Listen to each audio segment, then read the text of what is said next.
Naghahanap ka ba ng perfect place to stay pero hindi mo alam kung saan? O di naman kaya nagpapaupa ka pero wala ka namang proper platform para makahanap ng renties? Baka ito na ang sagot dyan. Panoorin natin to. Challenging ba ang paghahanap ng tirahan? At challenge din ba ang pagpapaupa ng inyong properties?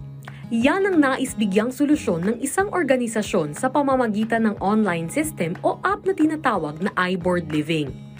Isang sistema kung saan naka-incorporate sa isang online application ang paghahanap ng tirahan at pag-i-enlist ng mga properties. At take note, hindi lang ito short-term but for long-term stay na pangungupahan. Mostly ng mga platforms kasi, they only cater yung malalaking mga portfolios. For us, we cater kahit isang property lang yung meron ka, up to the biggest property portfolios that you have. As long as for rent siya for long term. We have that marketplace.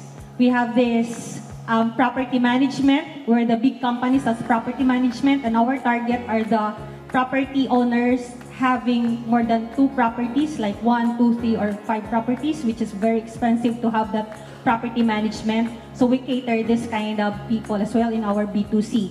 And the last one is the iServe, where all of your services related to home. Ang nasabing app ay naging matagumpay sa tulong ng DOST, DICT at DTI.